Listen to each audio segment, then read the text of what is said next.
और चलिए अब आपको सीधे लिए चलेंगे छत्तीसगढ़, जहां पर डिप्टी सीएम विजय शर्मा की ओर से बड़ी घोषणाएं की जा रही हैं। पुलिस विभाग की कई बड़ी घोषणाएं उनकी ओर से की जा रही है। सीधी तस्वीरें देखिए आप। कुंवरती गांव है, कुंवरती गांव जिसमें बड़े बड़े नक्सलियों के गढ़ वो तथाकथित है, ऐसा कहा जाता है। वहां पर भी 40 साल के बाद तिरंगा फहरा है और वहां पर भी नक्सलियों के परिवार के बुजुर्ग जितने हैं उनकी भी सेवा की गई है। उनका मेडिकल चेकअप किया गया है, वहाँ बोर किए गए हैं पानी के लिए, वहाँ पर हाई मास्क लाइट लगाए जा रहे हैं, वो डीटीएच के कैमरे की भी बात हुई है, वो भी लगाए जा रहे हैं। मतलब वो परिवर्तन उस गांव में होगा।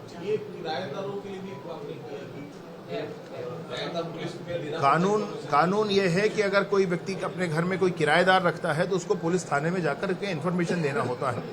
अभी घरों की संख्या भी इतनी हो गई है और लोगों के पास समय की इतनी कमी है कि प्रैक्टिकली ऐसा हो नहीं पाता है, और जब कोई अपराध हो जाता है तो फिर घर मालिक भी दोषी उसमें पाया जाता है।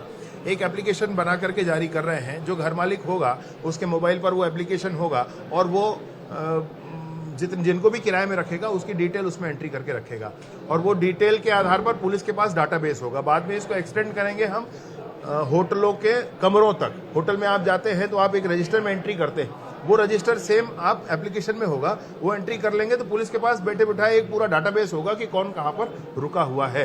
कोई ऐसी स्थिति आती है तो उस डाटाबेस का चेक करके पुलिस काम आगे कर सकती है। अग्निवीरों की संख्या में अग्निवीर दो प्रकार के हैं, एक अग्निवीर वायु और एक अग्निवीर थल सेना के। अग्निवीर वायु किसी भी साल में 2200 से अधिक पंजीयन हमारे छत्तीसगढ़ में नहीं हुआ था। इस बार ये पंजीयन 4181 हुआ है, डबल के लगभग हुआ है। और इस बार ये पंजीयन हुआ है तो अब उनके पंजीकृत जो हमारे नौजवान हैं उनकी ट्रेनिंग के लिए भी हम कोशिश कर रहे हैं। उनका कंप्यूटर बेस्ड रिटर्न ट्रेनिंग होता है, तो ये कंप्यूटर बेस्ड जो रिटर्न ट्रेनिंग है तो जिलों में उनके ट्रेनिंग की व्यवस्था हो जाए, जो ट्रेनिंग देंगे उनकी ट्रेनिंग प्रदेश में हो जाए, ये व्यवस्था खड़ी की जा रही है। और अभी आने वाले 22 मार्च तक अभी पंजीयन चल रहा है। अग्निवीर थल सेना का पंजीयन है। विशेष बात यह है कि भत्ते के भरोसे नहीं, अब रोजगार चाहिए लोगों को, रोजगार से लोगों को जोड़ना है, तो इसके लिए ये सारे अभियान किए जा रहे हैं। नहीं, रीजनल साइंस सेंटर नहीं, साइंस सेंटर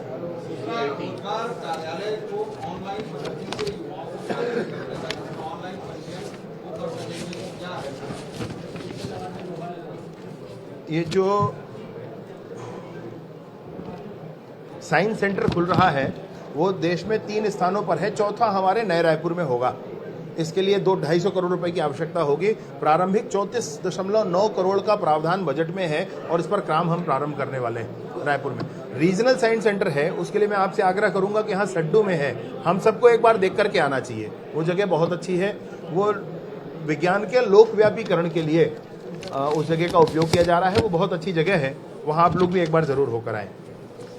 विशेष रूप से एक बात और, रोजगार कार्यालय के लिए रोजगार का पंजीयन जब होता है तो रजिस्टर में जाकर के पंजीयन करते हैं। अभी बाद में शुरू होकर तो पुलिस विभाग के लिए जिस तरह से बड़ी घोषणाएं की उसकी पूरी जानकारी दी है डिप्टी सीएम विजय शर्मा ने। चलिए आगे